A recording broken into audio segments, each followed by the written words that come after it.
Bueno, buenas tardes. Le agradecemos mucho la presencia en esta reunión que citamos hoy. Bueno, yo soy Rubén del Archivo de las Izquierdas. Para los que no saben, bueno, el Archivo de las Izquierdas es un emprendimiento independiente que trata de impulsar el ejercicio de la memoria como herramienta política, por lo cual una de las tareas que hacemos, tenemos tres aspectos en nuestro trabajo. Uno de los trabajos que hacemos es el de recopilar material físico, archivos, básicamente, documentos, revistas. Tenemos un material físico que estamos catalogando y en proceso de presentación. Tenemos un espacio virtual al que tratamos de ir subiendo este material para que sea sociabilizado y esté a disposición de quien lo necesite. El otro aspecto de nuestro trabajo es, hacemos entrevistas de vida a militantes locales para intentar guardar un registro de las experiencias políticas que se han dado a lo largo de los años de militancia de las personas, para que no se pierda esta información tan valiosa que es la experiencia de los militantes en sí.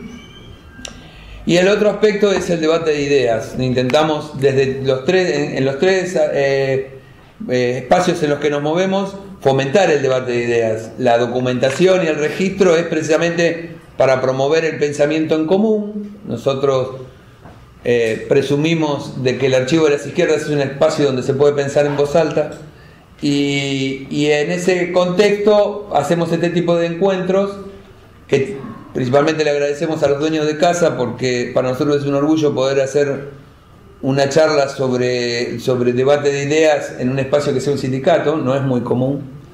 Y la idea en general ha sido trabajar distintas temáticas. Este año arrancamos con la presentación de una charla con Gabriel Roth que versó sobre la relación entre marxismo y peronismo.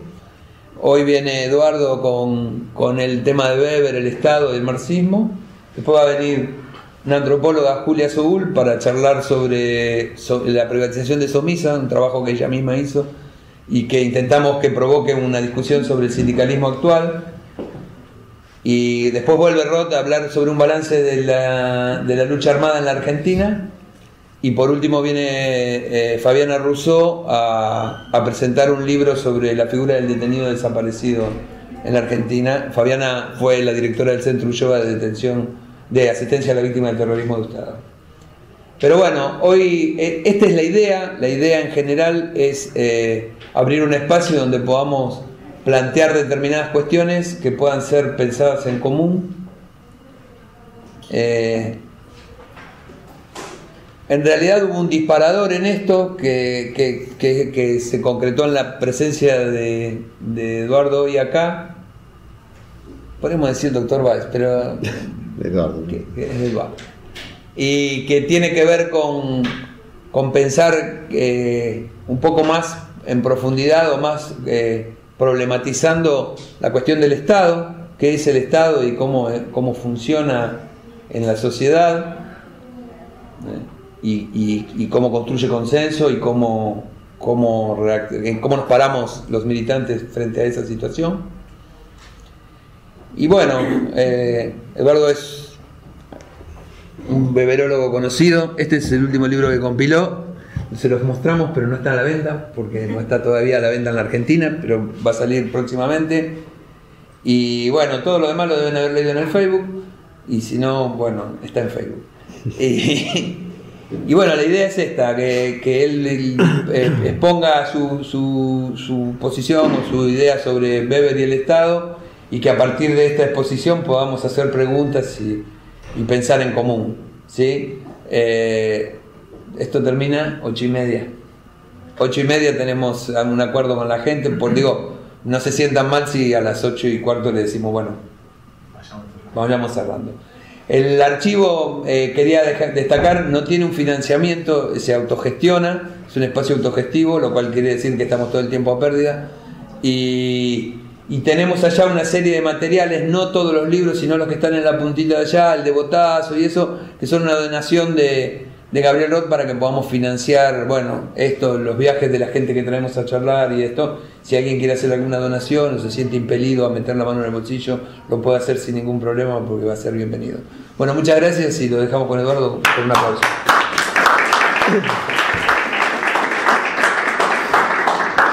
Bueno, buenas tardes.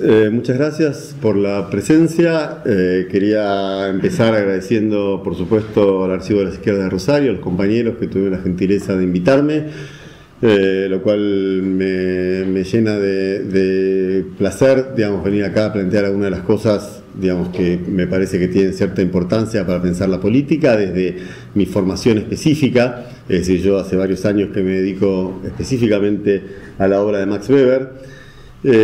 También quería, antes de avanzar, agradecer al sindicato que nos cede el lugar. Debo decir que yo soy un miembro muy activo de AGD, que es el sindicato de docentes de la Universidad de Buenos Aires, así que me siento en parte en casa también estando acá, con lo cual agradezco la invitación.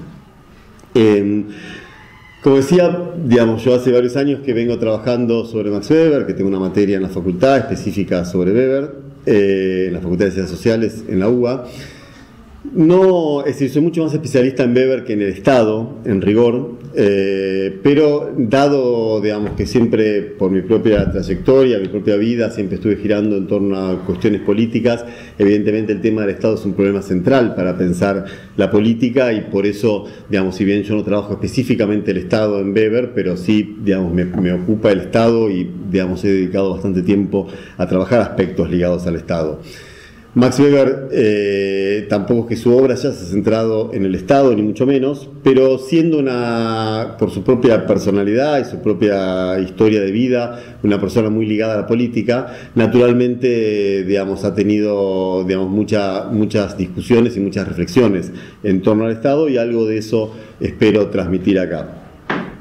Quería comenzar con una frase que a mí me gusta mucho de un marxista weberiano, Enzo Traverso, un historiador italiano radicado en Francia hace muchos años, que dice lo siguiente, dice Traverso: si cambiar el mundo sigue siendo una necesidad, aún antes de ser un proyecto, las vías para lograrlo deben ser repensadas radicalmente. Es decir, Traverso me parece que intenta con esta frase y con en general mucho de su producción, que yo sigo mucho, reabrir y estar permanentemente pensando y digamos, evaluando muchas de las verdades que muchas veces hemos dado por certeras, hemos dado por fijas, ¿sí? Y que me parece que a esta altura del siglo XXI es necesario estar permanentemente repensando todo lo que fueron nuestras estrategias, nuestras formas de hacer política que requieren, digamos, de un permanente trabajo y renovación. Y me parece que Traverso, con esta frase y con su trabajo en particular, aporta mucho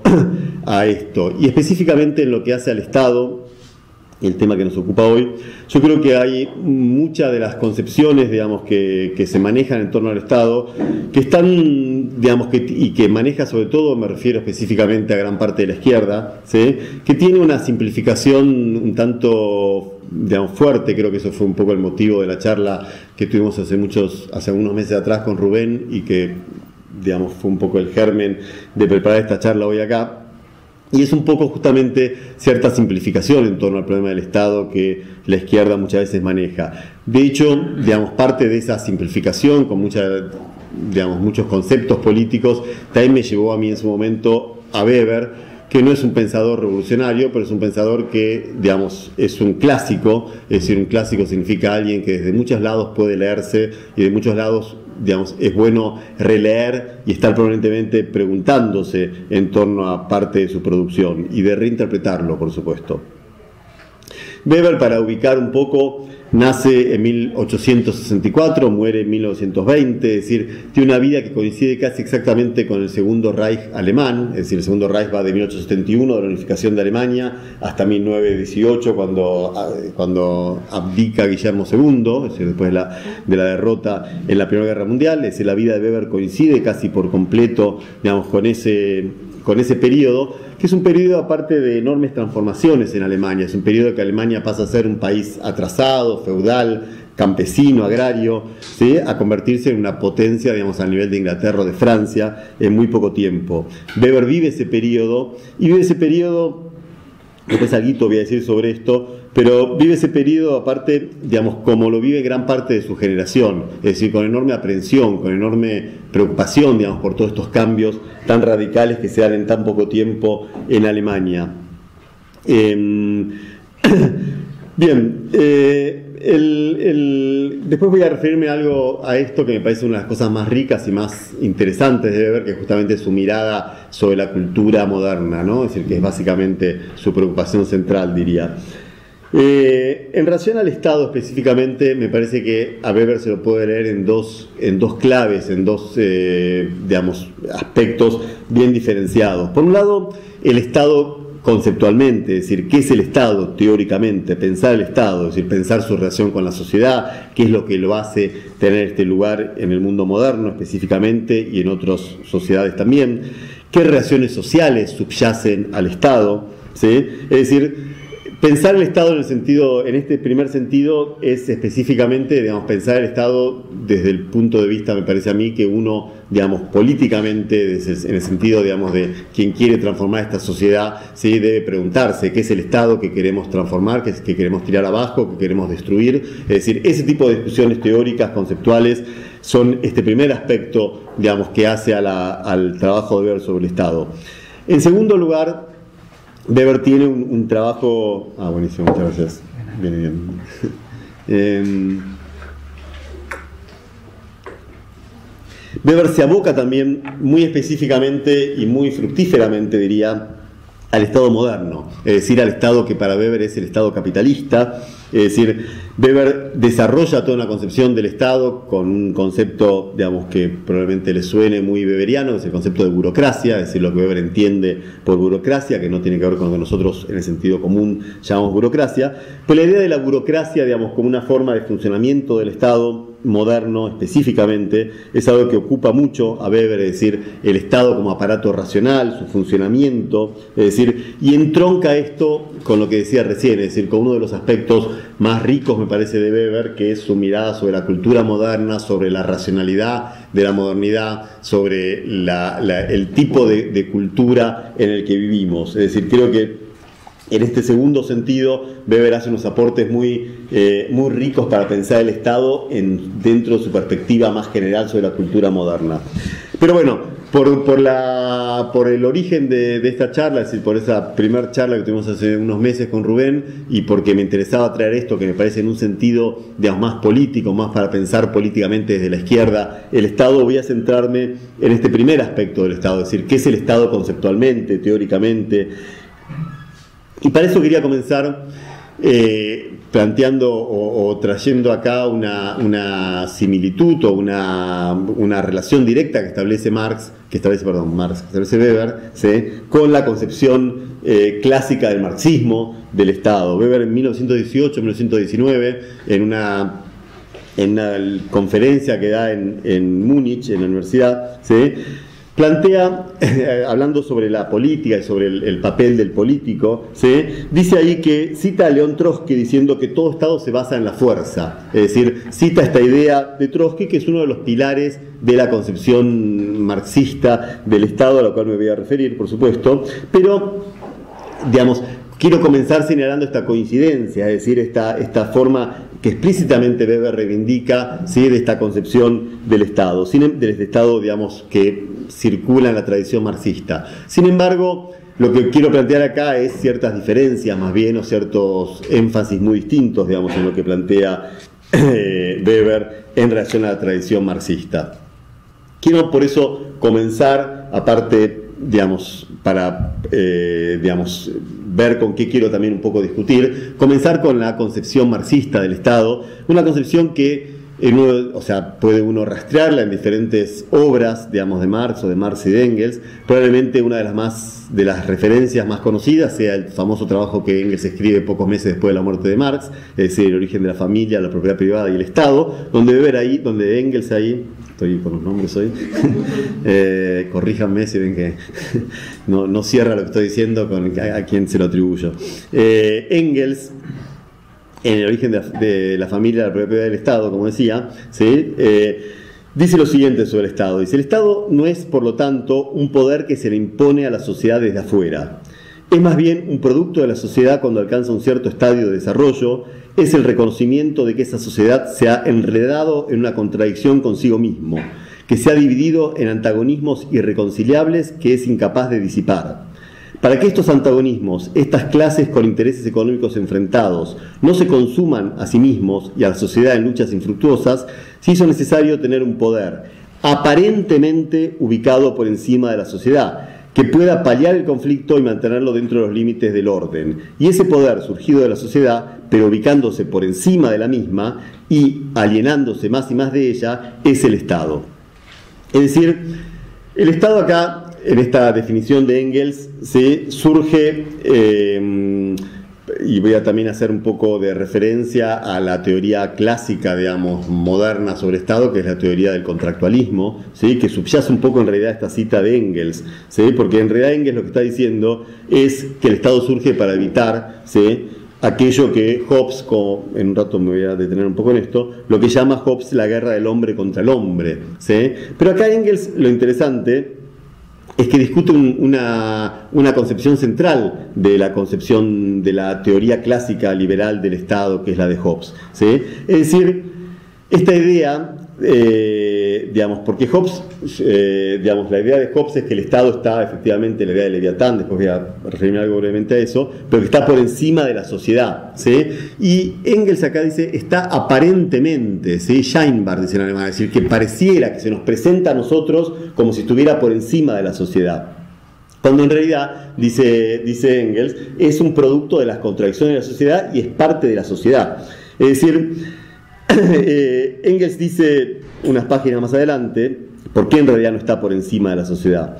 Dice, como el Estado surgió de la necesidad de mantener acotado el antagonismo de clase, es necesariamente el Estado de los más poderosos, de la clase económicamente dominante, la que a través de la mediación del Estado se convierte también en la clase políticamente dominante y adquiere así nuevos medios para oprimir y explotar a la clase oprimida. Es decir, acá, digamos, Engels entonces rompe con esta tradición, digamos, de Hobbes y la tradición liberal claramente, porque lo que plantea es que el Estado tiene un carácter de clase, ¿sí? Es decir, que se nos presenta, ¿sí?, se nos aparece como algo que está por fuera de la sociedad, por encima, como en Hobbes, ¿sí?, pero que en realidad es un producto de las contradicciones de clase y que por lo tanto el Estado es el Estado de la clase dominante, ¿sí? Eso es lo que nos está diciendo Engels.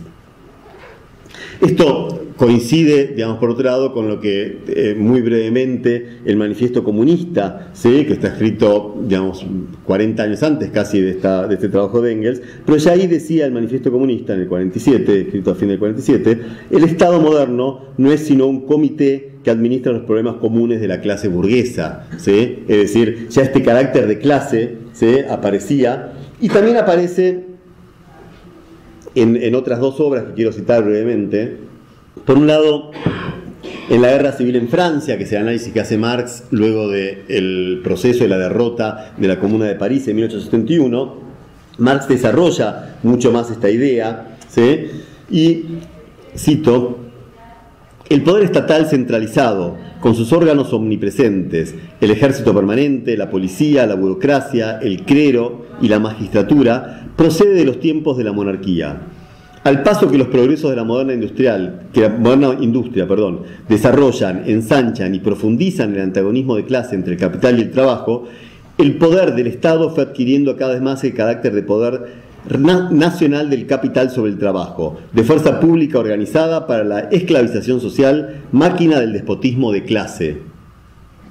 Es decir, el Estado entonces, digamos, aparece acá reafirmado en este lugar, digamos, de ser un aparato de una clase, ¿sí?, al servicio de una clase, que es lo que también va a enfatizar otra obra clásica dentro del marxismo, que es El Estado de la Revolución, escrito por Lenin, digamos, pocos meses antes de la toma del poder, en octubre del 17, ¿sí?, donde cita y se basa muy fuertemente en el trabajo de Engels que antes mencioné, y sintetiza ahí la perspectiva, donde dice: el Estado es un poder especializado, un cuerpo especial de hombres armados. Quiero, para cerrar esta perspectiva, digamos, de los clásicos del marxismo, retroceder unos años a una perspectiva más filosófica por parte de Marx, es decir, un Marx de los 40, todavía la década del 40, del siglo XIX, ¿sí?, que es el Marx de la cuestión judía, ¿sí? La cuestión judía es un trabajo breve de Marx, ¿sí? Donde discute con Bruno Bauer, que es un teórico contemporáneo, la idea de la emancipación de los judíos, que es lo que Bruno Bauer defiende, ¿sí? Y esto le permite a Marx unas reflexiones sobre el Estado que ya contienen esta relación entre el poder económico y el poder político. Escribía Marx ahí que el ser humano lleva una doble vida: la vida en la comunidad política, donde integra una comunidad de ciudadanos, es decir, una comunidad de ciudadanos, digo yo, es decir, integra una comunidad, es decir, de ciudadanos donde somos todos iguales, y la vida, eso es la sociedad política, son términos que Marx toma de Hegel, ¿sí? Y la vida en la sociedad civil, ¿sí? Donde acciona como hombre privado, es decir, dueño de los medios de producción, ¿sí? Proletario. En el Estado, donde el hombre vale como ser genérico, es miembro imaginario de una soberanía imaginaria, ¿sí? Despojado de su vida real e individual y lleno de una universalidad irreal, ¿sí? Esta universalidad irreal es que en el Estado, en la sociedad política, somos todos iguales, es decir, el voto mío vale igual que el voto de cualquier otro, es decir, todos somos iguales en la sociedad política. Pero dice Marx acá, esto es una ficción, es una universalidad irreal, ¿sí? Es decir, hay una escisión en la sociedad civil entre explotados y explotadores, ¿sí? Y esa escisión en la sociedad civil no puede menos que transmitirse a la sociedad política, donde solamente esta universalidad se sostiene como algo irreal, ¿sí? Es decir, no es una universalidad real, no somos todos iguales, digamos, en el Estado, en la sociedad política, ¿sí? Todos parecemos ser sujetos de derecho, todos parecemos que nuestro voto vale igual, pero en el marco de una sociedad civil, ¿sí? Dividida en clases, la sociedad política no puede dejar de reflejar esa división. Entonces, sintetizando un poco, el Estado tiene entonces el monopolio de la violencia, ¿sí? Pero bajo la apariencia de estar por encima de la sociedad, de ser neutral. Es en realidad una expresión en la sociedad política de la dominación de la clase propietaria de los medios de producción, ¿sí? Es decir, esta es la idea del Estado, ¿sí? Que recogí un poco de diferentes textos que me parecen claves para pensar, ¿sí? Que apuntan un poco a esto que Marx sintetiza más filosóficamente en la cuestión judía. Y decía antes que en realidad Engels discute implícitamente, sin mencionarlo, con Hobbes y con la teoría contractualista. Es decir, quiero decir con esto, con la primer teorización moderna del Estado, ¿sí? La que surge, es decir, Hobbes escribe su obra clásica, que es el Leviatán, ¿sí? 2 años después de la Revolución Burguesa en Inglaterra, ¿sí? En 1648, la Revolución de Cromwell. Es decir, el primer Estado moderno, ¿sí? O sea, Hobbes está pensando en función del primer Estado moderno que surge, ¿sí? En Europa. El contractualismo, como se llama esta corriente, que viene de la palabra contrato justamente, es la corriente que piensa el origen del Estado, ¿sí? Como un contrato original entre humanos, ¿sí? Es decir, por lo cual se acepta una limitación de las libertades, es decir, uno entrega parte de su libertad al Estado, ¿sí? A cambio de leyes que garanticen, digamos, la estabilidad, la perpetuación y ciertas ventajas del cuerpo social. Es decir, para Hobbes y para los contractualistas, ¿sí? Con esta resignación que uno hace, que entrega parte de su libertad al Estado, está garantizando en realidad que la sociedad pueda existir y que uno pueda vivir en paz, ¿sí? Es decir, digamos, Hobbes no lo plantea como algo que los ciudadanos lo hagan conscientemente, es decir, no es un pacto que se firma conscientemente, pero de hecho el Estado, dice Hobbes, viene a responder a ese problema. Es decir, si no hay algo que esté por encima, que dirima los conflictos, la sociedad se vuelve caótica, ¿sí? Es decir, hay diferentes, digamos, Hobbes no es el único contractualista, Rousseau, digamos, Kant en parte, etcétera. Hay diferentes vertientes del contractualismo, pero todos tienen esta idea, ¿sí? Este núcleo común, ¿sí? Es decir, y es importante decir, Engels no puede dejar de discutir con esto, ¿sí? Porque es una de las teorías políticas más influyentes, es decir, todavía hoy subyace, digamos, en realidad, en el sentido común, la idea de que el Estado es una cosa que está por encima de los ciudadanos y que, digamos, es lo que permite, digamos, que la sociedad sea posible. Es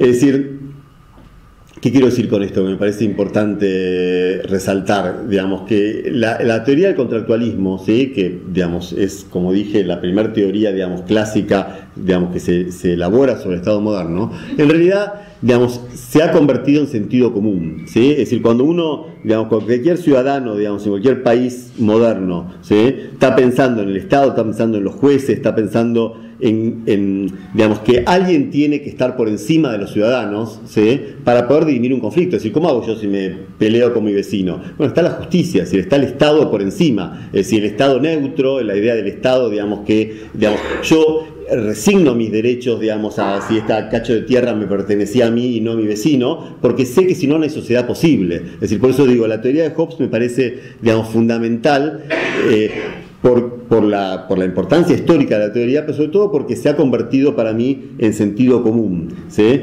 Y por eso me parece que Engels también está discutiendo con esto, es decir, Engels discute específicamente con esta idea de que esté por encima de la sociedad, con que el Estado sea neutro, ¿sí?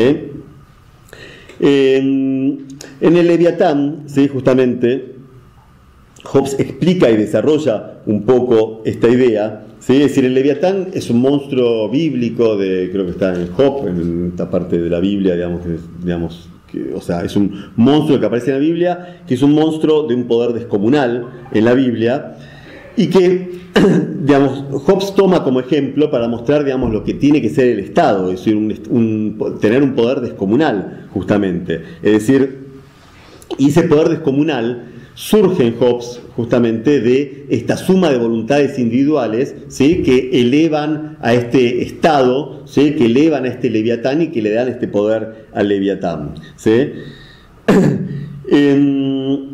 Con el fin, como dije antes, de librarse de una continua guerra, ¿sí? Que, digamos, las pasiones del hombre, dice Hobbes, no podrían evitar, ¿sí? Esta famosa frase de que el hombre es lobo del hombre, de Hobbes, supone eso, es decir, los hombres entre sí se pelean, si no tienen algo por encima, por eso prefieren resignar parte de su libertad, prefieren resignar parte de sus derechos, entregárselos al Estado, ¿sí? Al Leviatán, porque si no, no hay sociedad posible, ¿sí? Porque dice Hobbes, el hombre es lobo del hombre, ¿sí? Las pasiones, digamos, dejadas a su libre albedrío, digamos, llevan un enfrentamiento que hace la sociedad imposible, ¿sí? Pero aparte de malvados, dice Hobbes, los seres humanos son inteligentes, ¿sí? Por lo tanto, en algún momento de su historia, deciden acogerse a un pacto entre ellos, ¿sí? A un contrato, ¿sí? En la que ceden todo el poder a este individuo, al soberano, ¿sí? Para que mantenga el orden y la paz, ¿sí? Pero dice Hobbes, el pacto no cambia el carácter, el pacto denota de que los ciudadanos o los individuos son inteligentes, pero no cambia su carácter malvado. Por lo tanto, el gobierno debe manejar el terror, debe manejar la violencia, porque esa maldad sigue estando entre los hombres. Los hombres se siguen peleando entre sí por ese cacho de tierra, ¿sí? Lo que hace el Estado es, mediante la violencia, mediante el terror, poder dirimir esos conflictos, ¿sí? Tiene un poder mayor, digamos, que el poder que tiene cualquiera de los individuos. Y eso es lo que está en la base de la concepción del Estado, ¿sí? Esto, digamos, en ese sentido hay una raíz muy clara, digamos, en Marx y en Engels, en esta teoría clásica. Lo que pasa es que lo que Marx y Engels, digamos, inauguran e instalan es una mirada completamente distinta por esta relación entre la sociedad civil y la sociedad política. Es decir, en una sociedad con oprimidos y opresores, el Estado no puede dejar de estar articulado con esta tensión, con esta desigualdad, ¿sí? Pero lo que me parece que los contractualistas, y lo que Hobbes y Locke sobre todo, ¿sí? Rousseau también, pero lo que me parece que los contractualistas apuntan es a un aspecto que Marx y Engels apuntan también, a un aspecto que, digamos, que de un modo aparece soslayado o aparece, digamos, con menor importancia en Marx y en Engels, que es un problema que me parece que me conduce, o a mí por lo menos me condujo directamente a Weber. Y es que lo que Hobbes, Rousseau, ¿sí? Lo que intentan entender, ¿sí? Es por qué la gente, ¿sí? Le entrega ese poder al Estado. Es decir, lo que Hobbes, digamos, desarrolla es una idea de por qué la gente inteligentemente, como decía recién, cede ese poder al Estado. Es decir, en Hobbes hay una idea de por qué la gente le da el poder al Estado, ¿sí? Y esto es una cosa que me parece que en la tradición marxista está más soslayada, ¿sí? Y que me parece que en Weber aparece, en mi opinión, como su aporte fundamental, su aporte más sustantivo, ¿sí? Es decir, porque Weber, antes lo mencioné citando a Trotsky, ¿sí? Con esta idea de que el Estado es la fuerza, no creo que es exactamente la frase, ¿sí? Todo Estado se basa en la fuerza, ¿sí? Pero en realidad no es esa definición Weber la da en esta charla, ¿sí? En 1919, enero del 19, pero no es la definición que Weber utiliza, digamos, en todos sus otros textos, es decir, lo aparece ahí, pero no es en la definición que Weber utiliza normalmente, porque Weber plantea su definición de Estado parte de lo siguiente. Weber dice, el Estado, digamos, no se puede definir el Estado por sus fines, ¿sí? Es decir, no hay casi ningún fin que algún Estado no haya querido llevar a cabo, ¿sí? Ni hay ningún fin que solamente el Estado lleve a cabo. Con lo cual, el Estado no puede definirse por un fin, ¿sí? En esto difiere, por ejemplo, de Hobbes, porque el Estado tiene el fin de garantizar la paz social, ¿sí? Weber difiere con esta idea, es decir, la paz social la ha garantizado, por ejemplo, en determinados momentos históricos la Iglesia, ¿sí? Es decir, no es un fin que sea exclusivo del Estado.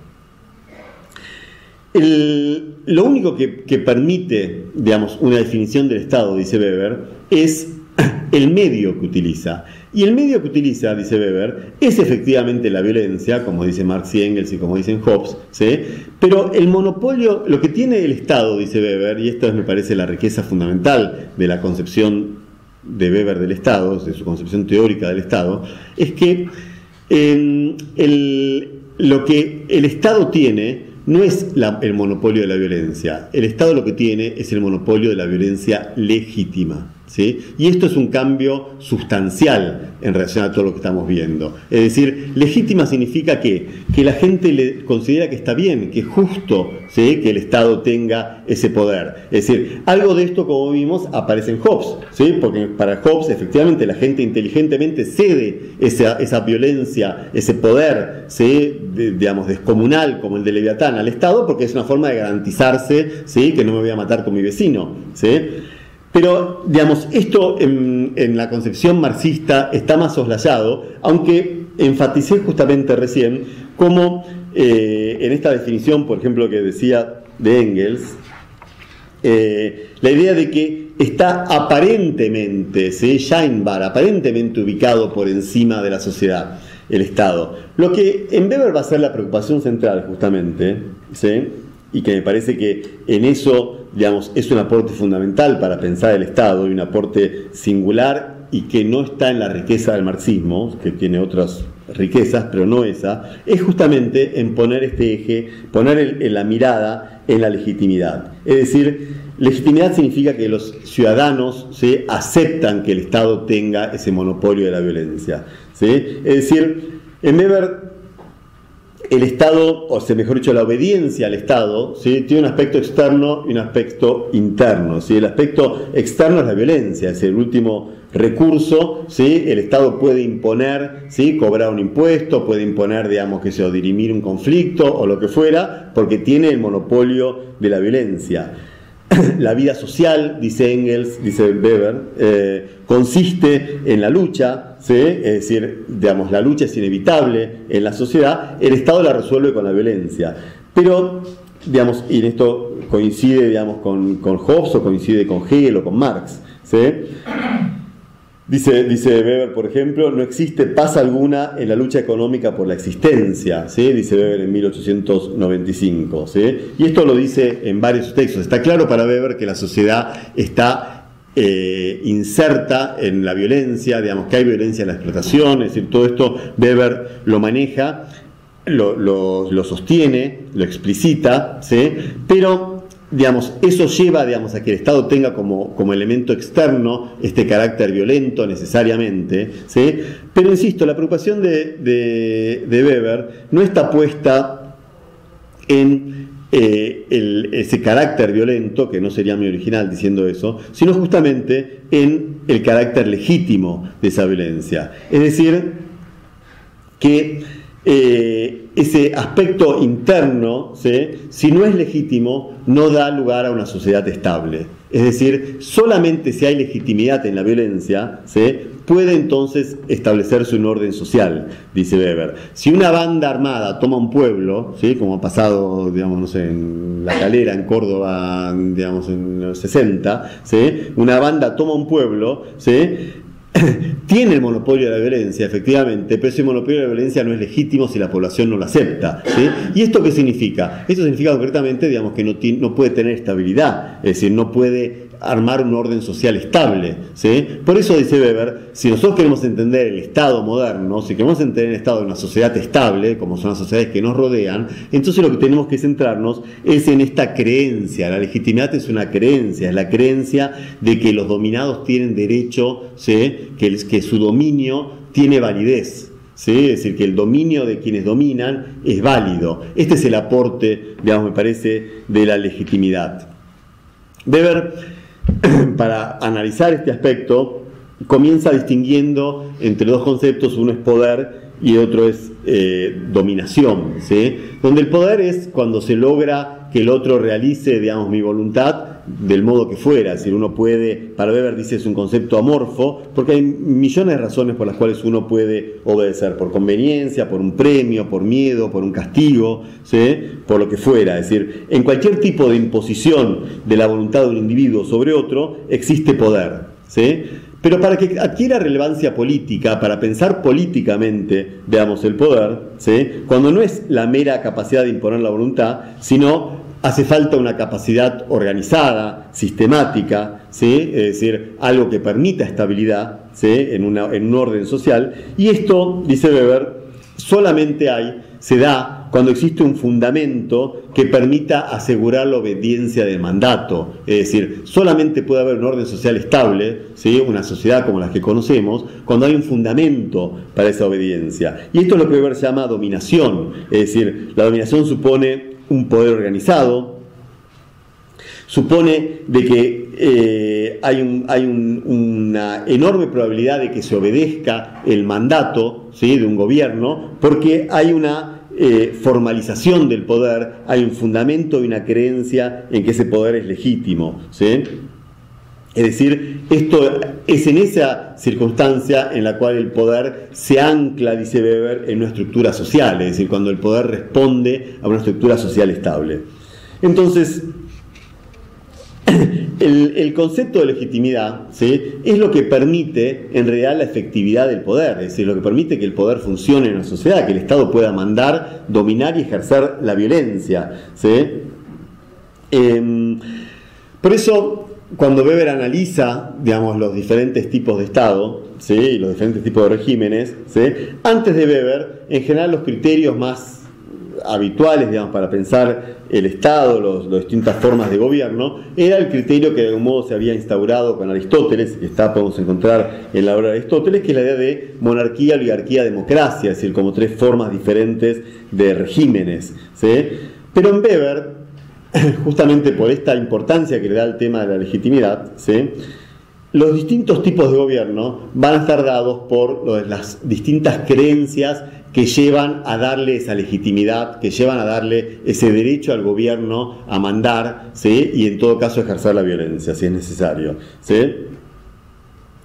En las sociedades más, dice Weber, digamos, probablemente algunos habrá topado con esta tipología de Weber, de los tres tipos ideales de dominación que Weber sostiene, es decir, la idea de que en las sociedades más tradicionales, digamos, en las sociedades más antiguas, en las sociedades premodernas, ¿sí?, ese derecho, esa creencia nacía de reglas invariables, ¿sí?, ya prefijadas por la tradición, por la naturaleza o por la voluntad divina, ¿sí?, por algo religioso, ¿sí? Pero la sociedad moderna obligó a nuevos fundamentos, ¿sí?, ya no se puede fundamentar el poder por cuestiones religiosas, ¿sí? Entonces Weber construye esta tipología que son, como dije, tres tipos ideales, ¿sí?, o tres formas, tres modelos, ¿sí?, de legitimidad y por lo tanto de gobierno. Por un lado, lo que él llama la dominación tradicional. La dominación tradicional es una dominación en la cual la legitimidad, la creencia en el derecho a gobernar, ¿sí?, está dada por normas instituidas de tiempos inmemoriales, ¿sí?, por ejemplo, una gerontocracia o una monarquía, ¿sí?, donde el hijo mayor del rey es el que tiene el derecho a gobernar, ¿sí?, es una norma tradicional incuestionada, eso es lo que le da esa legitimidad, ¿sí?, que por supuesto está frecuentemente ligada a cuestiones sagradas o religiosas, digamos, como todas las monarquías estuvieron imbricadas, ¿sí?, con cuestiones religiosas.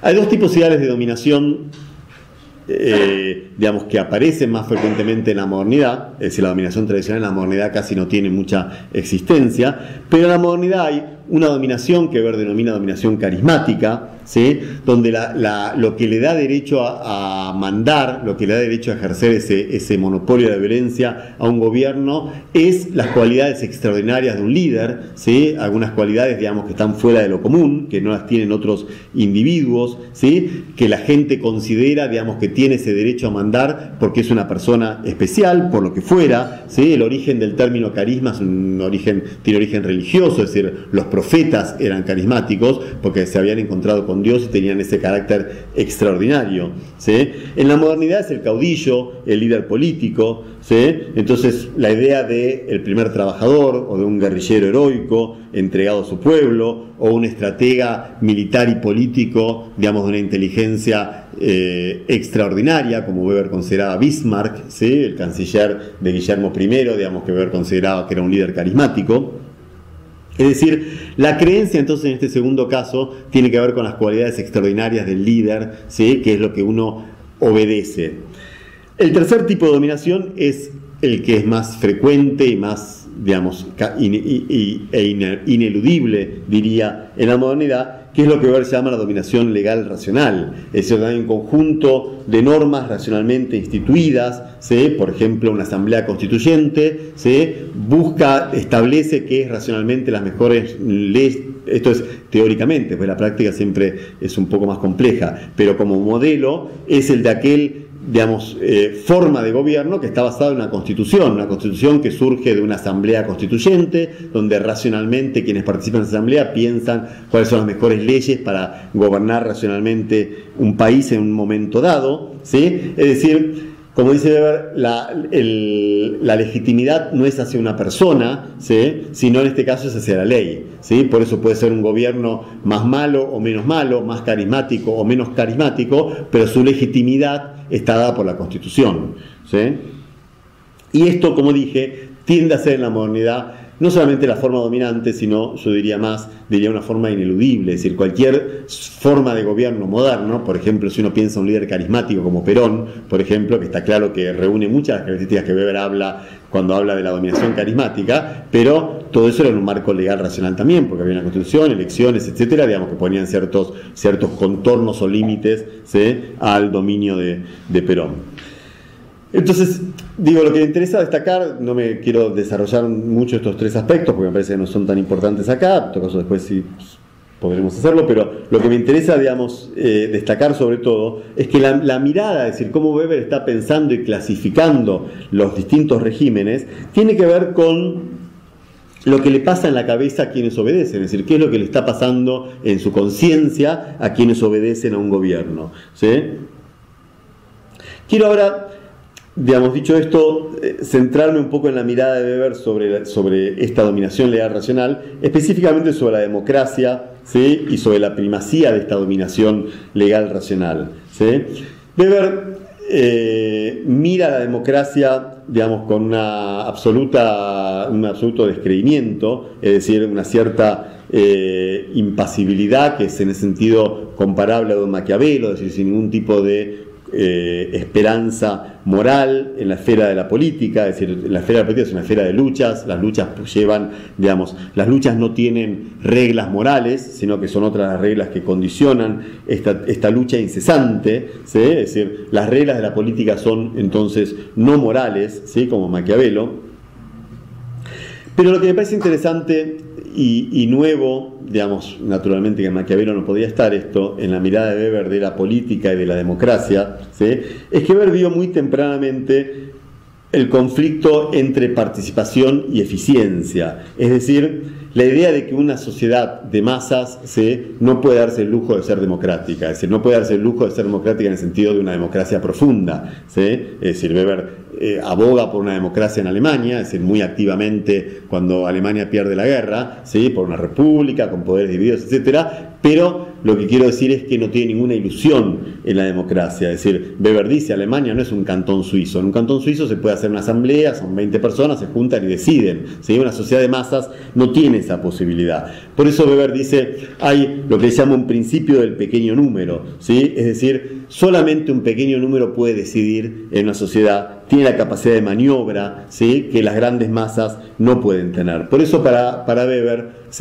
es un sesgo ineludible del estado de masas el que la democracia es una democracia recortada, es una democracia formal, es una democracia, digamos, sin mucho contenido, ¿sí? Y esto lo analiza para el Parlamento, ¿sí?, donde dice los diputados en realidad son un séquito, ¿sí?, de los líderes, hay un par de líderes, y el resto de los parlamentos, el Parlamento escribanía, ¿sí? Weber lo describe muy bien, digamos, para todo parlamento de una sociedad de masa, donde hay un líder, digamos, que toma las decisiones y el resto de los parlamentarios levantan la mano, ¿sí? Es decir, Weber ve, ¿sí?, como inevitable en este tipo de democracia la figura del demagogo, es decir, el tipo, digamos, que puede convencer a las masas para tener éxito y que lo hace inescrupulosamente, ¿sí?, sin ningún tipo de, digamos, de pretensión moral, ¿sí? Y esto, dice Weber, pasa en todas las organizaciones de masas, esto pasa en las empresas, pasa en las Fuerzas Armadas, pasa en las universidades, es decir, hace falta, estos tipos de demagogos son los que terminan convirtiéndose en líderes, ¿sí? Para Weber, democracia y demagogia son dos cosas inseparables en la sociedad de masas, ¿sí? En los partidos, dice Weber, es lo mismo, es decir, hay una minoría que decide los programas y los candidatos, ¿sí? La actividad de los miembros es reducida, es decir, los miembros son repartidores de volantes, ¿sí? Son digamos, gente que va a convencer a otros votantes, pero no toman decisiones. Los candidatos a los partidos los designan los jefes y los funcionarios permanentes de los partidos. Desapareció, dice Weber, ¿sí?, la posibilidad de que las elecciones se base o sea, estén basadas en ideas diferentes. Uno no vota ideas que sean discutidas por los miembros de los partidos, ¿sí? Salvo alguno que otro partido, él reivindica en ese sentido el Partido Socialista, el Partido Marxista Alemán de su época, ¿sí?, un partido muy masivo ya para los últimos años de Weber, en el 18-19. Es decir, pero los partidos en general no discuten ideas, sino que discuten cargos, se pelean para ver quién tiene más acceso a cargos, ¿sí? Y, dice Weber, elaboran los programas políticos en función de lo que trae votos, ¿sí? Es decir, como dice Weber, la democracia en realidad es que los de abajo pueden elegir a quienes prefieren confiar el mando, ¿sí? Es decir, no hay ninguna ilusión en que exista un poder por parte de las masas, ¿sí? Y Weber defiende la democracia en Alemania porque, digamos, por diferentes necesidades instrumentales, pero no porque crea, digamos, en la democracia en el sentido, digamos, tradicional del término en Occidente. Es decir, dice Weber, tales conceptos como la voluntad del pueblo hace tiempo que son ficciones para mí, ¿sí? Es decir, las masas no tienen la capacidad de tomar decisiones, sino de elegir a quienes los van a conducir. Esto, digamos, se entronca entonces con la sociedad de masas y se entronca también con algo que quería mencionar brevemente, ¿sí?, que es, no sé cómo estoy de tiempo, pero bueno, la mirada de Weber sobre la modernidad, es decir, la mirada, digamos, desencantada que encontramos en Weber sobre la democracia, en realidad es un desencantamiento más profundo que él tiene sobre la modernidad. Es decir, la modernidad para Weber es la separación del trabajador, ¿sí?, de los medios materiales de producción, es la separación de quienes hacen la guerra de los recursos bélicos que ya no le pertenecen a los militares en sí, sino que le pertenecen al Estado, a otro organismo, ¿sí? En lo académico, ¿sí?, ya los académicos no, sus medios de investigación son parte de la universidad, ya no son propios, es decir, los medios de gestión en la administración pública también pertenecen al Estado y no pertenecen a quienes realizan el trabajo, que son esta capa de funcionarios de la burocracia que mencionaba antes. Es decir, la eficiencia, dice Weber, la búsqueda de eficiencia, ¿sí?, se ha convertido en un don, en un bien, en una necesidad, ¿sí?, en la sociedad moderna, ¿sí?, que resulta ineludible y que va a dar forma, ¿sí?, al Estado, a las Fuerzas Armadas, a las universidades, etc. Es decir, se convierte en una tendencia ineludible de la modernidad que tiene que ver con la eficacia, con la racionalidad, con la alienación que Weber describe, ¿sí? Por lo cual, dice Weber, el individuo moderno en realidad se convierte en un engranaje de una maquinaria, ¿sí?, que pierde por completo su humanidad, ¿sí? Esto es el Weber trágico, el Weber, digamos, que retoma la vieja tradición romántica alemana del siglo XVIII, el fin del siglo XVIII, un Goethe, un Schiller, ¿sí? Pero a diferencia de esa tradición trágica alemana, que es muy fuerte y que dio lugar al romanticismo alemán como una corriente de pensamiento, sobre todo en literatura, ¿sí?, de fin del XVIII, pero que, digamos, en la generación de Weber ya está mediada por un Nietzsche, es decir, ya está mediada por una desolación y una incapacidad sobre todo de volver atrás. En Goethe todavía, ¿sí?, existe la idea de que uno puede volver atrás y digamos, aferrarse al pasado, ¿sí? Después de Nietzsche ya no es posible, y Weber en ese sentido, por eso la mirada de Weber es vista como una mirada trágica, una mirada donde ve una tendencia, digamos, irrefrenable hacia esta modernización, hacia esto que Weber llama la jaula de hierro, o por lo menos así se traduce generalmente la expresión, es decir, la idea de que el hombre vive moderno, bien encerrado en una jaula, ¿sí?, y ni siquiera, dice Weber, quiere salir ya de ella, ni siquiera se da cuenta, digamos, que está encerrado en esa jaula como para querer salir de eso. Pero bueno, quería comentar un poco esto, digamos, que muy aguda. Weber también es muy crítico, muy escéptico, digamos, y discute mucho con, digamos, socialistas de su generación, ¿sí?, de un partido socialista muy poderoso, aparte del Partido Socialista Alemán. Weber ve que el socialismo no es una solución para eso. El socialismo más bien, digamos, va a llevar una mayor burocratización, una mayor, digamos, vaciamiento de la humanidad del ser humano, ¿sí? Esto siempre me parece muy ustedes saben que Lukács, el marxista húngaro, digamos, que fue muy activo en la revolución del 19 en Hungría y después, digamos, bueno, terminó muy pegado, digamos, al estalinismo, pero tiene una producción muy interesante, muy rica y muy singular. Lukács fue discípulo de Weber en la década del 10, ¿sí? Y criticando a Weber y a su generación, Lukács utiliza una expresión de la miseria de la filosofía de Marx, y dice Lukács: para esta generación de Weber y sus amigos, que eran todos así trágicos y no veían o sea, veían, digamos, que, digamos, todo iba a terminar, digamos, horriblemente mal, dice Lukács, para esta generación, tomando esta frase de Marx, dice: parece que para la burguesía parece que hubo historia, pero ya no la hay, ¿sí? Es decir, la burguesía es muy capaz de mirar hacia atrás y ver, digamos, cómo llegó a convertirse en una clase dominante, pero parece que acá terminó la historia y nunca más va a avanzar esto, ¿sí? Y en Weber hay algo de esto, en mi opinión. Hay algo de una cierta imposibilidad, ¿sí?, de ver que el mundo puede transformarse, digamos, si las cosas no están escritas y dadas para siempre. Quería por eso terminar, no sé si no me extendí demasiado, pero bueno, quería terminar brevemente, ¿sí?, con algunas de las, para mí, más ricas tradiciones del marxismo, ¿sí?, del siglo XX, que en parte, creo yo, recogen algo de esta tradición o de este énfasis weberiano, ¿sí?, más o menos explícitamente, con mayor o menor mención a Weber, pero el siglo XX, sobre todo, digamos, en mi opinión, digamos, por supuesto, como todos sabemos, desde el punto de vista del marxismo fue muy ocluido, digamos, por el estalinismo, lo que significó el estalinismo, sobre todo en su periodo de mayor auge entre el 30 y el 70, ¿sí? Pero antes del 30 y después del 70 hubo discusiones muy ricas dentro del marxismo sobre el Estado, que me parece que fueron aportes muy interesantes.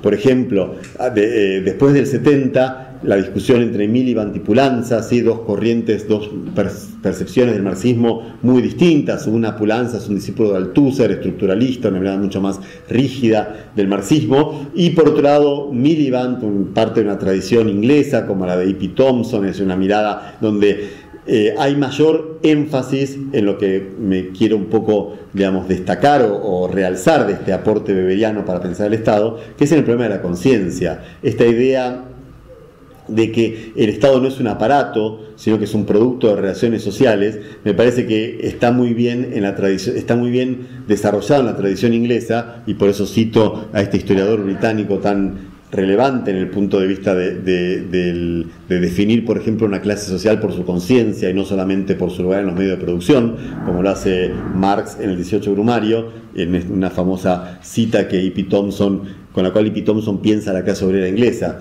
¿no? Es decir, la idea de esta frase que a mí me gusta mucho de Trotsky, que la conciencia es la arena donde se disputa la lucha de clases. ¿Qué quiero decir con esto? Es decir, que el trabajo fundamental de la izquierda es sobre la conciencia, ¿sí? Es decir, y esto se articula directamente con lo que estoy diciendo de Weber, porque en Weber justamente el Estado, si la burguesía tiene el monopolio de la violencia, es porque es legítima. ¿Legítima qué significa? ¿Que está bien? No. Significa, digamos, que los ciudadanos le dan esa legitimidad, ese carácter irreal de la universalidad, ¿sí? Es lo que los ciudadanos asumen al darle al Estado, ¿sí?, ese poder de tener el monopolio de la violencia, ¿sí? Es lo que significa que nosotros vemos un tipo en la calle, ¿sí?, vestido de soldado con un fusil y no nos llama la atención. Vemos un tipo de civil, digamos, con un fusil y decimos, ¿qué pasa acá? ¿Sí? Porque estamos acostumbrados a que solamente es el Estado quien puede ejercer la violencia. Y esto, insisto, y esto me parece el aporte más rico de Weber, y que me parece que tiene una contracara en el marxismo, ¿sí?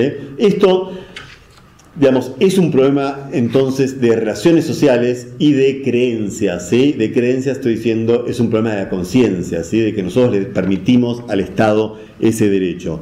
Y me parece que desde el marxismo, ¿sí?, quien ha, me parece, abierto, digamos, discusiones sumamente fructíferas para pensar este problema es Antonio Gramsci, ¿sí?, el revolucionario italiano, ¿sí?, que muere, como ustedes saben, bueno, sale unos pocos meses antes de morir, pero pasa los últimos 10 años de su vida, o algo así, 8, en la cárcel de Mussolini, y que escribe una enorme producción, ¿sí?, desde la cárcel, ¿sí?, con enormes avances muy oscuros. Gramsci es un autor difícil, es difícil sobre todo, o por lo menos es difícil por el solo hecho de que todo lo que él escribe tiene que atravesar la censura en la cárcel, entonces todo lo que escribe está escrito medio en clave y hay que hacer un poco de resolver jeroglíficos para entender qué es lo que quiere decir.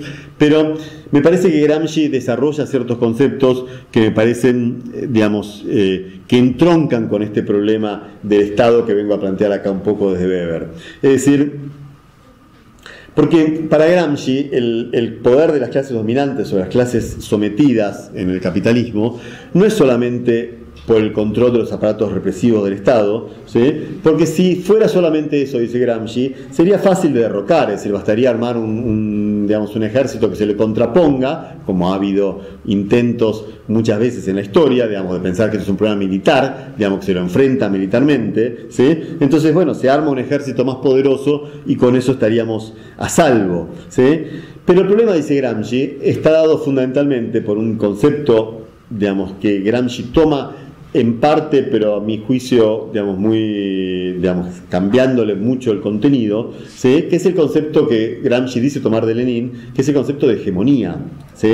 Es decir, la hegemonía, ¿qué significa? Que la clase dominante, ¿sí?, aparte de tener el poder del aparato del Estado, ¿sí?, tiene el poder cultural sobre la sociedad, es decir, tiene la capacidad, digamos, de dirigirla culturalmente, ¿sí? Es decir, es un poder que las clases dominantes logran ejercer sobre las clases sometidas a través del control del sistema educativo, de las instituciones religiosas, ¿sí?, que Gramsci, por supuesto, en Italia en los 20 le dedica mucho espacio, ¿sí?, los medios de comunicación, es decir, todo esto genera hegemonía, es decir, a través de estos medios las clases dominantes educan, ¿sí?, a los dominados para que estos vivan su sometimiento y la explotación y la supremacía de la clase dominante como algo natural, como algo incuestionable, como algo conveniente incluso, ¿sí?, inhibiendo así, dice Gramsci, su potencialidad revolucionaria. Así, por ejemplo, en nombre de la nación, de la patria, ¿sí?, las clases dominantes generan en el pueblo un sentimiento de identidad, ¿sí? Con quienes dominan, es decir, bajo la patria, bajo la nación, bajo la bandera, etcétera, se homogeneiza, digamos, toda la sociedad, digamos, bajo el manto de la clase dominante y en favor de un supuesto destino nacional, como si hubiera un destino nacional único, digamos, para todas las clases de una sociedad, ¿sí? Es decir, dice Gramsci, con esta hegemonía cultural, logran, digamos, conformar una amalgama de todas las clases sociales en torno a un proyecto burgués, detrás de un proyecto de sociedad burguesa, ¿sí? Y esta amalgama, creo yo, es lo que está directamente relacionado e inmediatamente asociado, ¿sí? A esta universalidad irreal de la que hablaba Marx, que veíamos hace un rato, ¿sí? Y estos sentimientos hegemónicos, estos sentimientos, mejor dicho, que la hegemonía logra, digamos, logra generar en todas las clases de la sociedad, son, ahora sí en términos de Weber, los que permiten que los sectores dominantes sigan manejando el Estado, ¿sí? Y sigan teniendo esa legitimidad para monopolizar la violencia. Gracias.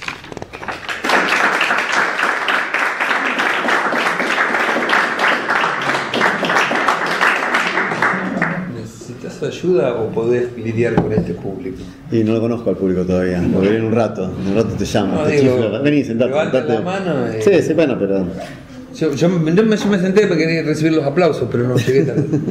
Bueno, para ir de vuelta a él. Entonces. No, la mecánica es, tratando de ser breve, digamos, porque vamos a tratar de compartir todos. Bueno, preguntas dirigidas a Eduardo en relación a lo que expuso. Sí, yo diría preguntas también, digamos, me llamo a mí mismo también a ser breve, ya que tuve el beneficio de hablar hace no sé cuánto tiempo, pero nos llamo a todos a que ser breve para hacer un intercambio, digamos. Claro. Acá yo no vengo a presentar ningún problema resuelto, ni terminado, ni mucho menos, vengo a cuestionar, mi idea era un poco, eso es lo que me propuse, cuestionar algo de la tradición, o sea, digamos, creo que en una reunión convocada por Archivo de las Izquierdas probablemente, digamos, haya ciertos supuestos acá como supuestos más liberales que igual tuve que traer a colación para contextualizar, pero sospecho, digamos, que tenemos más una perspectiva más de izquierda, pero bueno, quería confrontar un poco con ciertas miradas más, digamos, consensualizadas, ¿sí? Sobre la izquierda y el Estado. Pero bueno, la idea es que un poco intercambiemos y pensemos, digamos, hay cosas que me gustaría también decir que dejé afuera para abrirlas eventualmente en un debate, etcétera. Así que bueno. Bueno.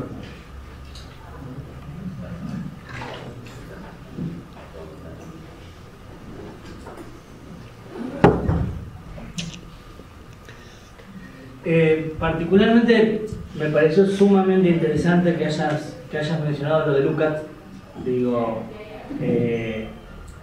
porque justamente, digo, más allá del prólogo del 68, donde el mismo Lukács plantea que eran textos de las juventudes y todo lo demás, es sumamente interesante, digamos, en esos textos de conciencia y lucha de clase de Lukács, digo, tanto digamos, el dedicado al marxismo ortodoxo como el dedicado a cosificación de la conciencia de clase, digo, cómo va ejercitando, digo, y haciendo un ejercicio que a lo mejor uno lo puede ya encontrar justamente a posteriori de Gramsci, digo, de articulación por su formación y su cercanía a Weber y a Simmel, digo, se va encontrando, digamos, no solamente vocablos, sino también un ejercicio que, digo, me parece que reivindica de alguna forma algunos elementos de la teoría marxista que incluso en el mismo momento que los escribe Lukács, que son entre el 20, el 25 o el 30,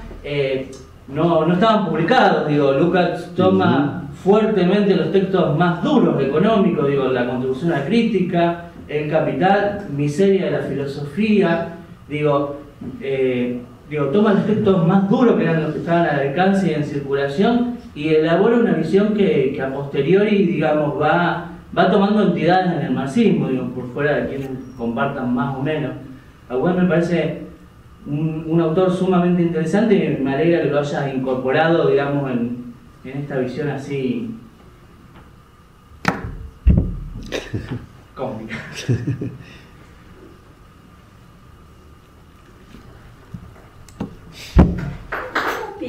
¿Cómo piensa Weber la posibilidad del cambio, ya que si es legítima esa violencia, ¿cómo puede pensar que cambie?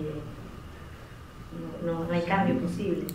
Bueno, era un pelín pesimista, ¿verdad?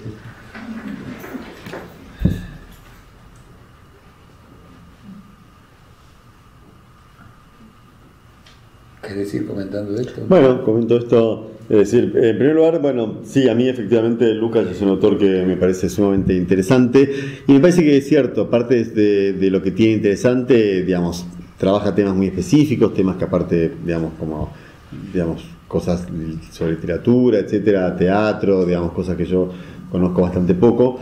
Pero hay cosas, digamos, como Historia de Conciencia de Clase, que es un clásico en el cual la influencia, digamos, como vos decís, no solamente de Weber, sino de Simmel, digamos, es muy fuerte. Simmel, Lukács y Bloch trabajaron muy cercanamente a Simmel.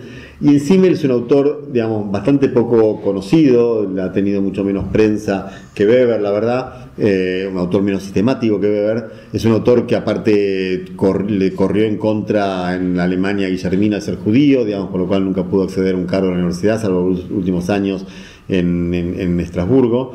Pero tiene un trabajo, digamos, pero digamos, se ocupa de algo que es mucho más un tema lukácsiano, que es el tema de la cosificación, ¿sí? Sobre todo en la filosofía del dinero, que es un texto de 1900 de Simmel, donde sobre todo el último capítulo es un texto, digamos, muy weberiano también. Simmel es muy cercano a Weber, pero le brinda para mí enormes, digamos, muchos elementos, digamos, para luego hacer el análisis de Lukács posterior.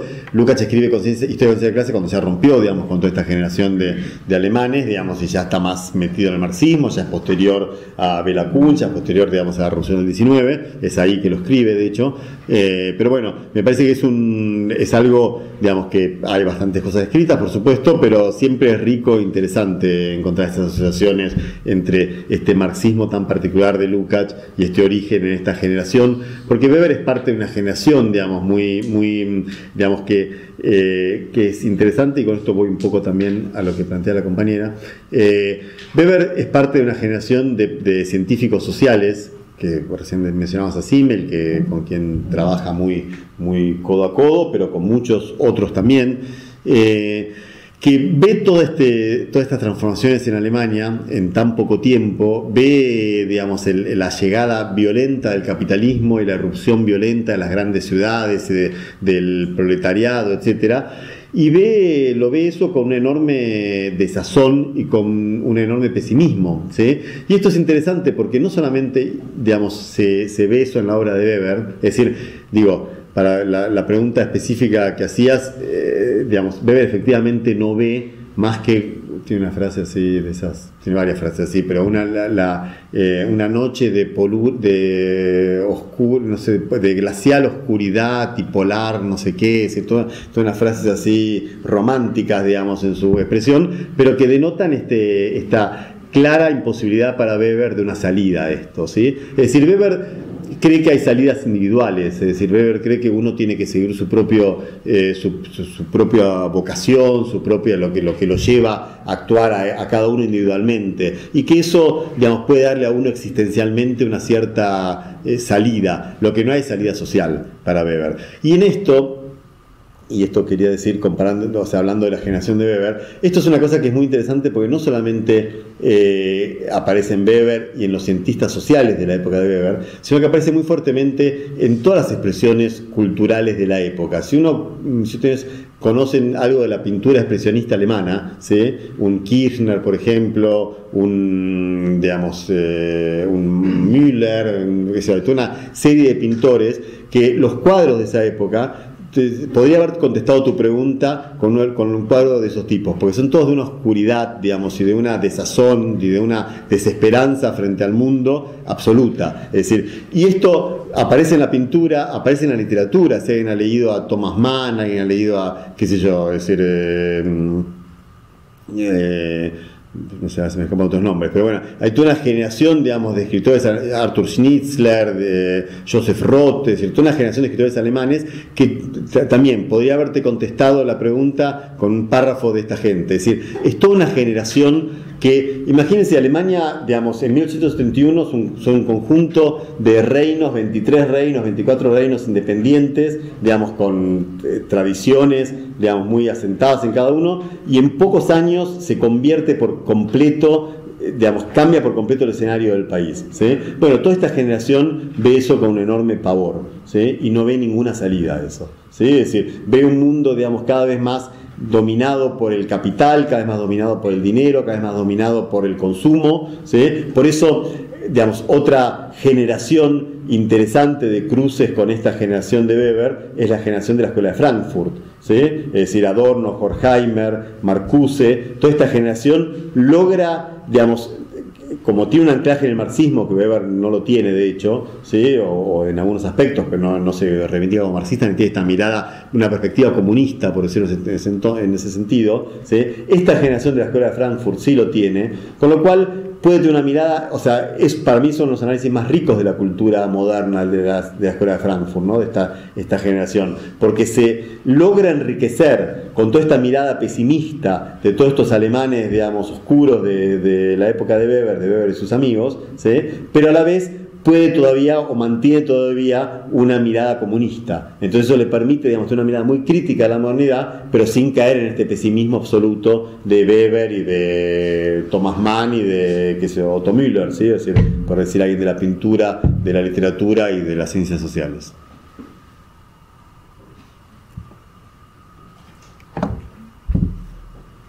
¿Cuál fue la impresión que tuvo Weber con respecto, digamos, al proceso de revolución en Alemania por Rosa Luxemburgo y toda la socialdemocracia alemana? En cuanto a esto, a pensar al cambio del poder burgués por el poder del proletariado, dirigido, digamos, en la concepción marxista-leninista en cómo se rompe el poder.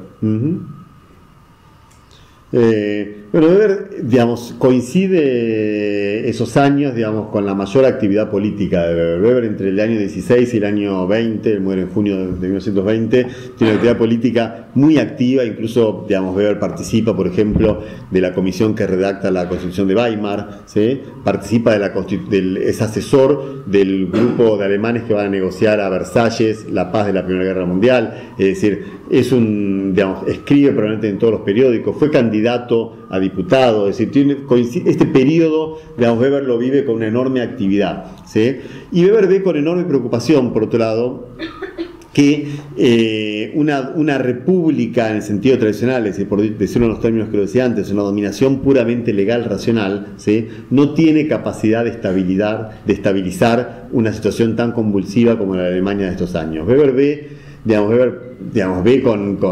o sea, la cita que hacía antes de Trotsky está hecha en una charla que da Weber 10 días después de la muerte del asesinato de Rosa Luxemburgo y Karl Liebknecht, ¿sí? Weber ve muy activamente todo esto, pero Weber es totalmente escéptico frente a todo ese proceso. Es decir, tiene una conferencia que da Weber en 1919 que se llama El socialismo, ¿sí?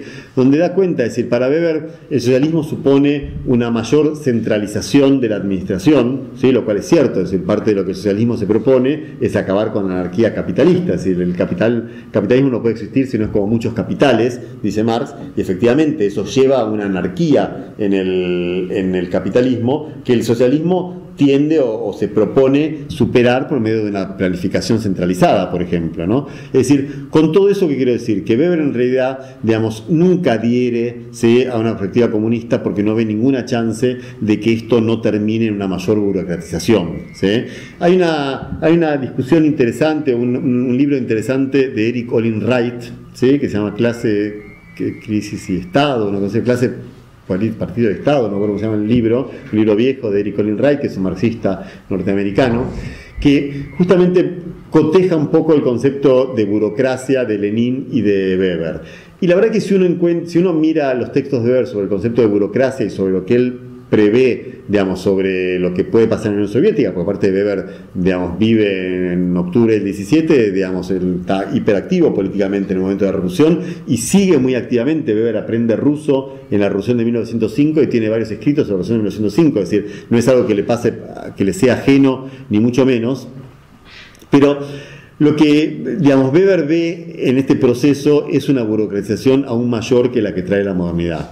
Y de hecho, digamos, hay muchas de las cosas que Weber dice, y esto es un poco lo que sostiene Eric Olin Wright en esta parte del libro que compara a Lenin con Weber, ¿sí?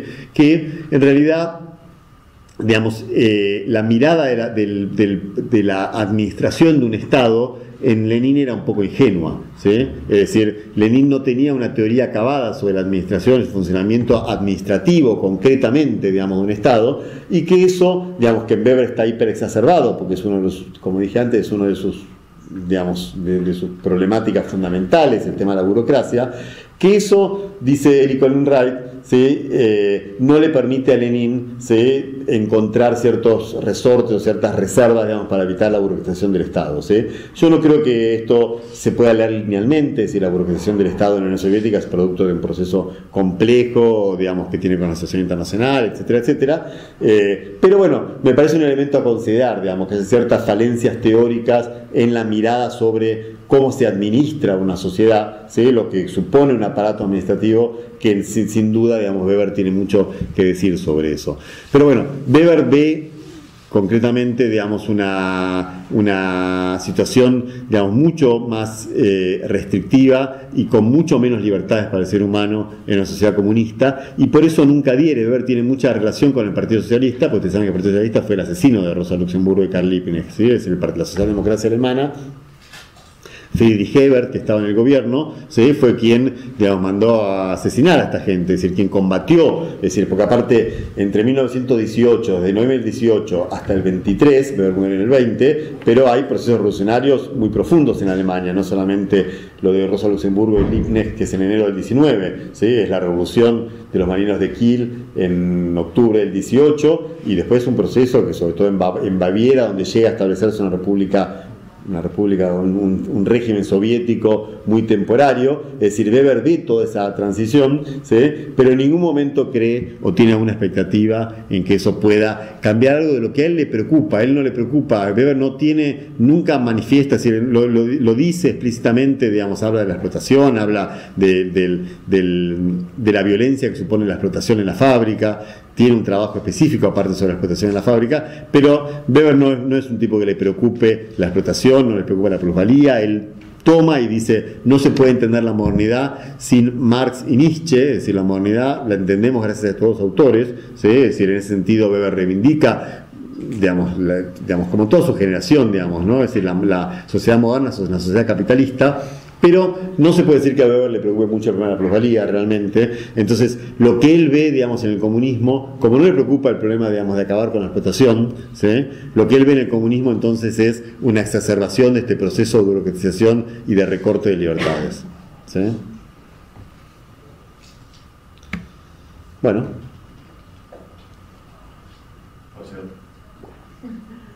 Es un abuso. Vamos a cobrar lo mismo por la... Hasta 3 son gratis. Y con respecto a los partidos políticos, o sea, en cuanto a esta, digo, es transferible la caracterización o la construcción de dominación que hace Weber con respecto a la sociedad a través del Estado, y también así en los partidos políticos, y digamos es como una proto-burocracia en la cual se construye por los funcionarios públicos, por estos políticos más profesionales que asumen la carrera política y asumen el aparato del Estado. Logra, digamos, discutir en ese contexto contemporáneamente con lo que también sucede con la Revolución Rusa a través del partido, o sea, bolchevique, que rompe el poder. No, que yo sepa, Weber no hace mención al partido bolchevique. Weber, digamos, sigue muy atentamente los sucesos en Rusia, pero solamente escribe sobre la revolución de 1905. ¿Sí? Es decir, creo, no dudo, pero tiene dos artículos sobre la revolución de 1905 y uno posterior, pero sobre los bolcheviques, que yo sepa, no escribe nada. Puede ser que haya alguna mención en algún lado, seguramente la hay.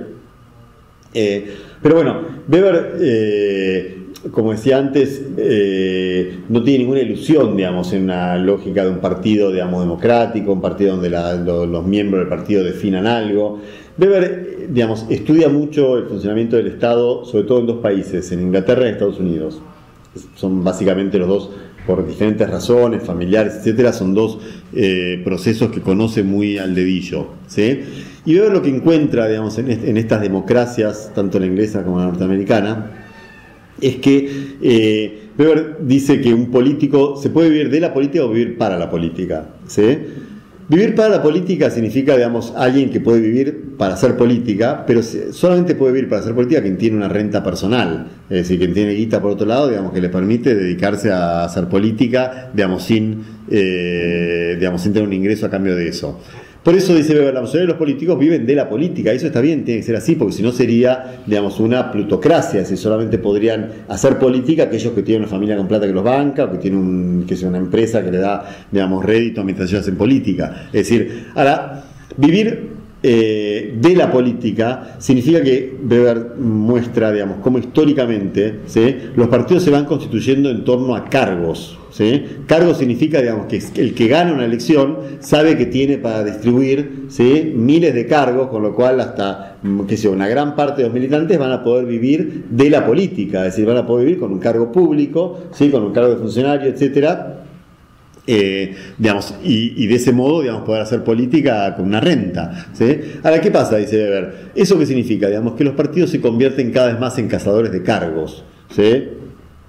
Entonces, para poder ser un cazador de cargo eficiente, ¿sí?, hay que tener un aparato eficiente de funcionamiento. Y un aparato eficiente de funcionamiento en un partido significa que no se puede, como en ninguna organismo complejo, se puede dirimir las cuestiones democráticamente. Es decir, no se puede resolver todo en asamblea, no se puede resolver todo, digamos, preguntando al último militante. Entonces, en última instancia, en los partidos termina siendo un par de líderes, digamos, los que suben o bajan el pulgar, son quienes consiguen en general, dice Weber, analizando sobre todo el boss norteamericano, es decir, el tipo, digamos, que consigue los contactos con las empresas, etcétera, que son los que tienen los grandes, digamos, aportes económicos que permiten hacer campañas. Entonces, Weber tiene una mirada muy escéptica, digamos, del funcionamiento de los partidos también, es decir, como lo tiene de la democracia, digamos, no se come ninguna con esa y no ve ninguna posibilidad de que un partido, dice, se puede hacer un partido, lo que él llama, digamos, un partido de convicciones, ¿sí?, pero bueno, no tiene mucha chance de poder,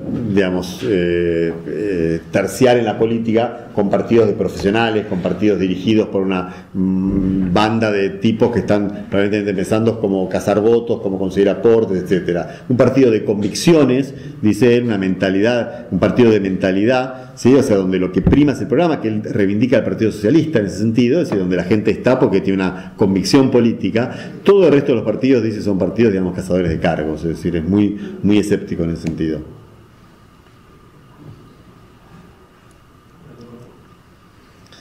Bueno. ¿Y por qué el título de Max Weber en Iberoamérica?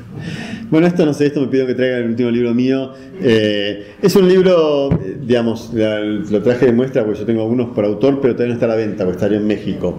Es un libro, es decir, por dos cosas, Max Weber en Iberoamérica. Es un libro que está dividido en 4 partes, lo digo brevemente. Digamos, una gran parte del libro tiene que ver con discusiones teóricas sobre Weber, ¿sí? Y discusiones teóricas sobre Weber, ¿por qué en Iberoamérica? Porque en Iberoamérica las discusiones sobre Weber traen un cierto atraso. Es decir, en Weber se lee mucho en Iberoamérica a través de un autor, a través de la sociología norteamericana, específicamente a través de un sociólogo de Harvard muy importante que se llama Talcott Parsons, que fue quien introdujo a Weber en gran parte del mundo fuera de Alemania. Acá en Argentina, por ejemplo, Weber llega a través de Gino Germani, que es el fundador de la carrera de sociología de la Universidad de Buenos Aires, un italiano, digamos, que vino escapando de Italia, digamos, y que fue uno de los fundadores de la sociología acá, pero bueno, con una mirada muy parsoniana y por lo tanto con una mirada muy sesgada de Weber, ¿sí? Entonces, Weber en Iberoamérica primero porque intenta, digamos, poner un poco al día la lectura que se hace de Weber en Iberoamérica, donde hay pocas traducciones, digamos, de cosas, de comentarios y de críticas de Weber, ¿sí? Primero. Y segundo, porque, digamos, hay toda una parte del libro que está abocada a estudios empíricos, es decir, de aspectos de Iberoamérica, ¿sí?, con herramientas conceptuales weberianas, ¿sí? Por ejemplo, hay un artículo de Levy, que es un marxista francés o brasilero francés, ¿sí?, que estudia la teología de la liberación, es decir, lo que fueron los procesos, digamos, del Concilio Vaticano II, en los 60, 70, digamos, en Latinoamérica, que muchos, como saben los montoneros, tienen un fuerte regambre católico, ¿sí? Entonces Weber ha escrito mucho sobre el catolicismo, ¿sí? Entonces este tipo analiza, estoy dando un ejemplo de un artículo, analiza, digamos, con esos elementos weberianos, ¿sí?, lo que fue la teología de la liberación, ¿sí?, por ejemplo. Otros estudian, por ejemplo, el tema del populismo, ¿sí? Ustedes saben que el populismo, digamos, esto no es un invento de este libro, ¿sí?, el populismo, digamos, que es un concepto bastante complejo, digamos, y donde hay muchas discusiones sobre qué significa el populismo, digamos, que en Latinoamérica tuvo mucha importancia, sobre todo desde la década del 30, con Perón, Vargas, digamos, diferentes líderes populistas. Bueno, hay elementos carismáticos muy fuertes, es decir, hay muchos elementos para pensar el populismo, que Weber ha dicho mucho sobre eso. Entonces, te doy estos dos ejemplos, por eso en Iberoamérica. Es decir, esta segunda parte son estudios empíricos sobre aspectos iberoamericanos, por ejemplo, el populismo, la guerrilla latinoamericana, etcétera, donde se utilizan herramientas conceptuales weberianas, ¿sí? Pero bueno, no sé, no es muy feliz el nombre, pero no sé si logra transmitir todo eso, pero bueno. Menos 10, vamos cerrando. ¿Sí? 8 menos 10. Bueno, no sé si hay alguna pregunta corta, acá me están echando ya, pero ¿está mal que lo diga, no? No, lo vamos a echar igual, así que... un poco es, la sugerencia es ir cerrando, son las 8 menos 10, a ver si alguien quiere poder aportar algún otro tipo de pregunta. Por supuesto, tenemos una tradición que inauguramos en la charla anterior, que es que se puede interactuar a través de lo que publiquemos. Esta charla se publica en el sitio de Facebook del archivo, y a partir de ahí se puede abrir un debate o hacer preguntas o abordar temáticas que por ahí quedaron pendientes en la reunión. Creemos de alguna manera haber cumplido el objetivo de poner en discusión estas cuestiones y estos conceptos. Queremos agradecerle profundamente a Eduardo, que ha tomado todo un día de su vida para poder dedicarlo a esto. Y bueno, no, esto que mucho más. Son años que para venir acá. Eso sí. Me refería al día de hoy. No es que lo estudié hoy, esto lo leí hoy, claro, acá, y chamullo. Como el tipo te dice, me cobras 200 pesos por arreglarme la computadora. Claro, sí. Estuve toda la vida. Bueno, la verdad que yo iba a proponer un aplauso, pero no lo acaba de disrumpir, así que si quieren aplaudan. Está bien.